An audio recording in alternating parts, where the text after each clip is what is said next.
আজ ভাদ্র মাসে শুক্লপক্ষের চতুর্দশী তিথি, অনন্তদেবের আবির্ভাব, তাই তিথির নাম অনন্ত চতুর্দশী। এই তিথিতেই হরিদাস ঠাকুর অপ্রকট লীলা করেছিলেন। হরিদাস ব্রহ্মা এবং প্রহ্লাদের অবতার। হরিদাস জন্মেছিলেন যবনপুরে 1372 শতাব্দে। মহাপুরুষের বয়সে 35 বছরের বড় ছিলেন। হরিদাস প্রথম যবনপুরে জন্মালো, প্রথম থেকেই হরিনামে মাতোয়ারা। চলে এলেন কোথায়? চলে এলেন বেনাপোল নামক জায়গা, এখন সে বাংলাদেশে। সেখানে বসে হরিনাম সংকীর্তন করেন। তখন তার বয়স প্রায় 22-23 বছর বয়স।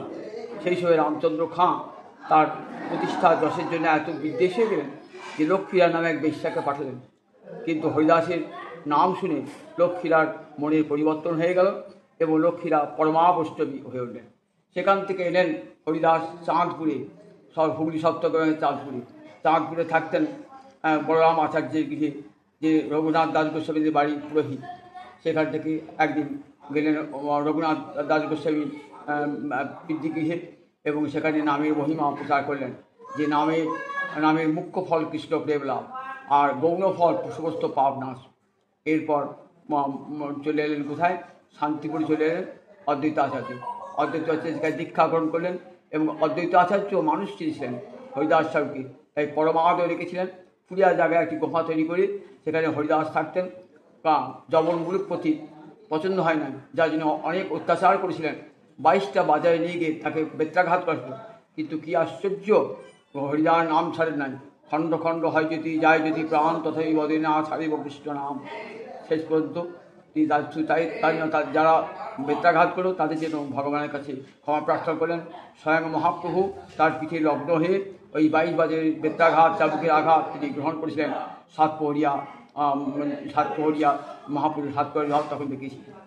এই হরিদাস ঠাকুর মহাপুরু যখন পুরীধামে যান তখন থাকতেন কাশী বিশ্বের উদ্যানে।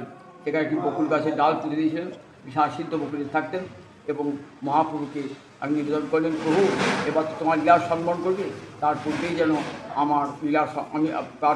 যেন আমি প্রকট হতে পারি। প্রভু আমার একটা প্রার্থনা। কী প্রার্থনা? হৃদয়ে ধরিব তোমার ওরাঙা চরণ, নয়নে দেখিব তোমার উচাদ বদন, জিহ্বায় উচ্চারিব মুই কিশোর চৈতন্য নাম, এই রূপে ইচ্ছা মোর ছাড়িব বরান। যথাসময়ে মহাপ্রভু এলেন। মহাপ্রভুর চরণ বুকে ধরে নয়ন জলে ভাসতে ভাসতে গৌরহরি চরণ বুকে ধরি গৌরহরি বদন দর্শন করতে করতে প্রাণ পরিত্যাগ করলেন এবং মহাপ্রভু তারপর হরিদাসের তনু পড়ে নিয়ে